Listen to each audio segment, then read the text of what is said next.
Hello and welcome to our Spring 2019 Regulating Our Future update.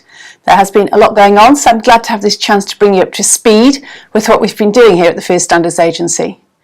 Now, although EU exit has hogged the headlines and has definitely consumed lots of time and energy here at the FSA because we've been building a bespoke model for risk management once we've left the EU, I'm pleased to say that we've absolutely maintained progress on modernising regulation at the same time. And I am as ambitious as ever to deliver a modern regulatory system that applies to all businesses involved in producing and selling food, and that's whether they're on the high street or the internet or somewhere further back in the supply chain.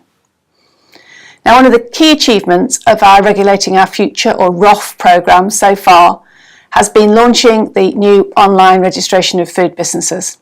And that's a digital service that's improving the effectiveness and the efficiency and the consistency of how you register a food business across England, Wales and Northern Ireland.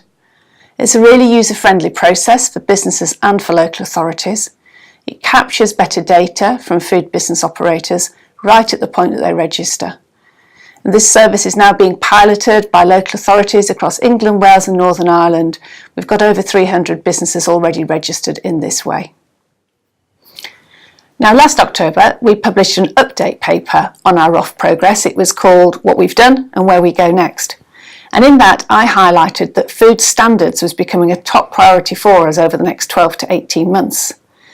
We all know food standards, on the basis of that evidence, has not been working as effectively as it should have been for some years, and delivery is under pressure.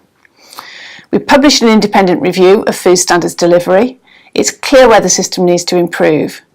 Already this year, we've held 9 events across our 3 countries so that people who are working at the front line have had the chance to give their views on how to reform and improve the system.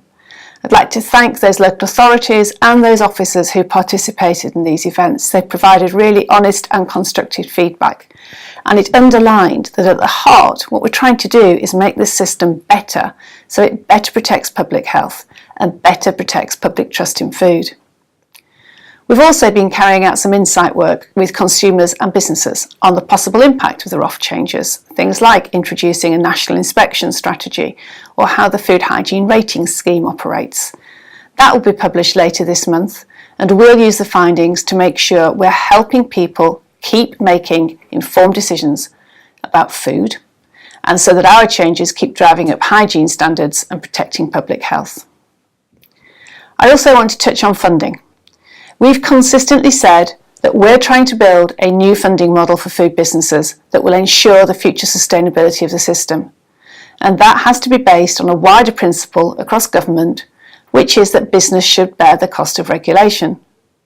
Now, we're clear that we are building a modern, efficient and effective regulatory system, one that delivers great public health protection and value for money.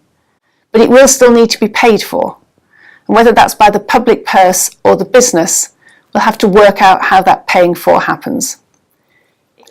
As I'm sure you can appreciate, there's lots going on within ROF, and we've got an ambitious programme to deliver in the coming year. I hope you find this newsletter and update interesting and informative. And as ever, please get in touch with us to ask questions or share your view. Thank you.